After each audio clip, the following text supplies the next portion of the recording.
My opponent's claim is that not implementing a draft in a time of war causes disparities between socioeconomic classes to be more prevalent. First of all, I strongly disagree. I believe that implementing a draft violates individual liberty. Before examining the two reasons he presented, I would like to explain how implementing a military draft is unfair to all people of race and socioeconomic status. The U.S. should not implement a military draft because it would violate a person's individual liberty. To support this, I found a statement stated by Chuck Baldwin, who is the founder and minister of the Crossroads Baptist Church in Florida, who said, "Conscription deprives a person of liberty without due process of law. This is clearly prohibited by the Fifth Amendment. Conscription is an involuntary taking of a person's labor, which is a form of property." In fact, a Department of Defense report stated that draft registration could be eliminated with no effect on military mobilization and no measurable effect on military recruitment. Today's military is more high-tech and specialized than ever before, and an educated volunteer force is required to operate our modern Army, Navy, and Air Force. Most military experts believe a draft would actually impair military readiness, despite the increase in raw manpower because of training and morale problems.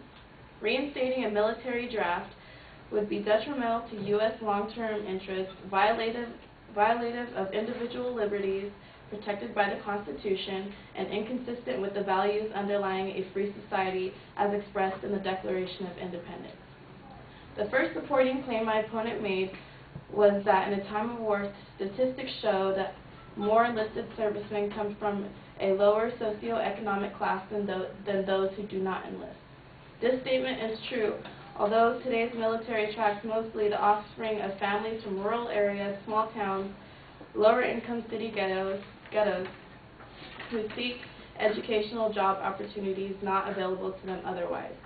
To support this evidence, my opponent referred to a published study made by Meredith Saykamp in the Social Sciences Quarterly titled "College, Jobs, or the Military." She concluded that voluntary military enlistment during wartime is associated with college aspirations, lower socioeconomic status, and living in an area with high military presence. Another article that he referred to was by Anna Merline titled "The Slumping Economy Boosts Military Recruiting," and which concludes that more people are enlisting in the Army since the economy is doing poorly. However, in this particular article, there is no evidence that says that more minorities are enlisting than non-minorities. All it basically states is that military recruitment figures increase when unemployment rates rise. Therefore, at a time like this, with a failing economy, it seems that not just the minorities have been affected, but just about everyone from all socioeconomic backgrounds have been affected. Therefore, his use of evidence contradicts his first supporting claim and makes it weak. My opponent's second supporting claim is that a draft makes it so that more people in the United States are treated equally in terms of who fights for this country.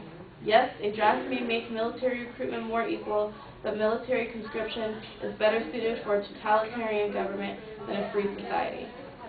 To support his claim, he compared two cities' demographics and their recruitment rates, but the problem was that the cities he chose were nowhere near comparable.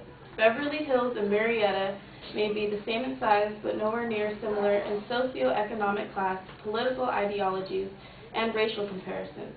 For example, to strengthen his claim, he should have compared similar cities such as Diamond Bar and Brea, which are more similar in size and demographics.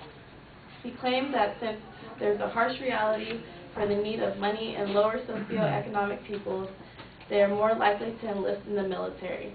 This is true, but again, he does not state why this would be a negative benefit to minorities other than that it may be fatal. If the U.S. reinstated a draft, it would be putting the wrong people in the military for the wrong reasons. People have the right to choose whether they want to join the military or not, and more than likely it's because they want a better life for themselves. So I don't understand how this could be hurting the minorities in this country. Stated in an essay by Congressman Ron Paul titled "A Draft Violates Individual Liberty, Forcing People into Military Service Against Their Will," thus directly contradicts the philosophy of the Founding Fathers. I do agree with my opponent that minorities are likely to enlist in the military, but I disagree the draft needs to be implemented. Thank you.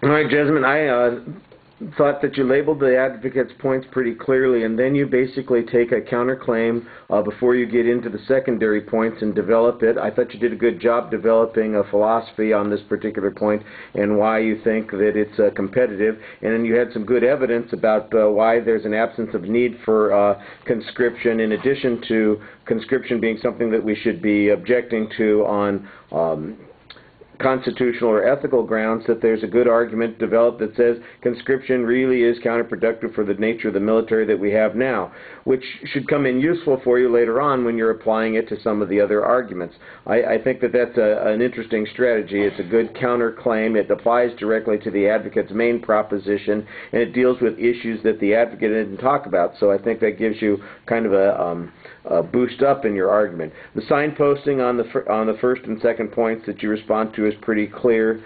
The explanation about why it is that recruitment is affected by economic issues and why people volunteer, I thought was, you've got good explanation there. It does come down to this whole economic argument, and there seems to be a presupposition by the advocate that the economic necessity of serving in the military is somehow discriminatory or harmful. I thought you undermined the claim a little bit by pointing out that there's an absence of evidence specifically about minorities or racial groups in those economic classes. It's just a presupposition that those groups are the ones most preponderant in those classes. It might have been interesting to have some data on the makeup of the military itself, especially from recruitment, or even, for instance, people who are actively serving in the military in, let's say, the academies or in ROTC or some of those situations. Transition, the second point, is labeled very clearly. Here's where you get a chance to go back to your main counterclaim again and use it a couple of times, and then you've got a good piece of information at the bottom. So in essence, you're kind of rejecting that there's any idea that we need to answer the stuff on that second point, because that counterclaim that you have deals with that issue. And like I said, I thought that was an interesting approach.